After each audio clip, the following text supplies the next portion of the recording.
Hi there. I'm so glad that you're here today. My name is Sarah Boyles, and I'm a urogynecologist here in Portland, Oregon. I specialize in helping women with bladder issues.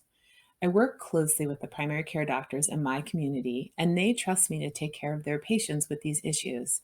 But we know that some women aren't ready to see a specialist. Or maybe the wait time to see me is long and you want to get started. Or maybe you just don't have time to come to the office right now. So we created this series of videos with input from your primary care doctor to help you get started. These videos are an introduction to bladder leaking. They're designed to help you figure out why you're leaking and what you can do to get started. I've also made a few videos on pelvic issues that can be related to bladder leaking, issues like hormonal status and pelvic organ prolapse. You may need all of these videos or just some of them. They all contain evidence based information, and even if you don't need the information, you may learn something that could help a friend, a sister, or a daughter. They're arranged in the order that I think they should be watched. At the end of each video, I'll include the references, so where the information came from. I'll include some take home points, and then when relevant, I'll include some resources, things that I think could help you. But before we get started on all that, I want to talk to you a little bit about bladder leaking. And you may wonder why I specialize in bladder leaking. This is one of the most common questions that I get asked. And there are a few reasons why I think correcting bladder leaking is important. So, first of all, it is really common in women. Just because we don't like to talk about it doesn't mean that it doesn't exist. Estimates are that about half of all adult women have issues with bladder leaking. Around 40% of women identify bladder leaking as a big problem for them. And this includes all women, not just unattractive women or heavy women or older women. It includes beautiful women, young women, skinny women, and athletic women too. So there are a huge number of women who are trying to figure out what to do, and it isn't just you.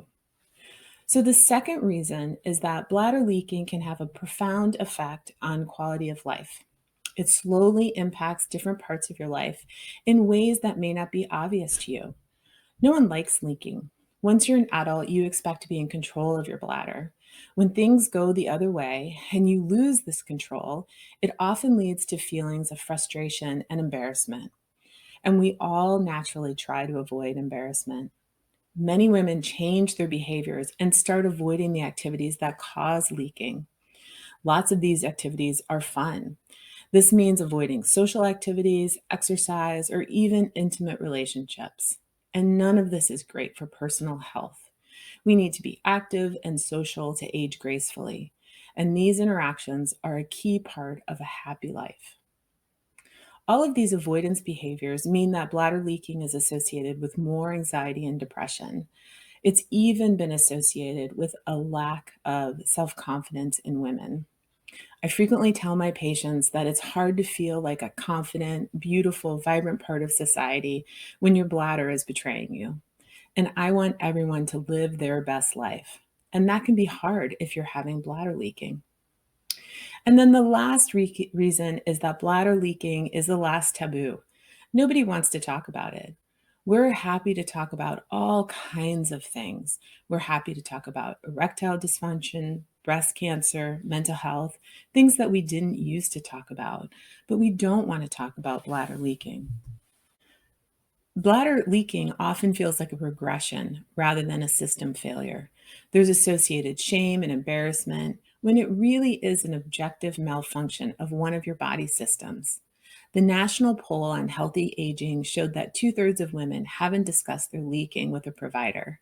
And it's important to talk about it and address it for all of the quality of life reasons that I just mentioned.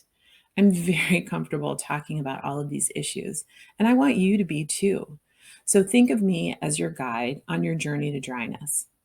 So, one more thing before we get started. While I am a physician, I'm not your physician, or at least not yet. We don't have a doctor patient relationship. There are things about you that I don't know. The information that I am giving you is educational only. If you have questions or concerns, you have to discuss them with your personal physician. In this capacity, I am your coach and not your physician.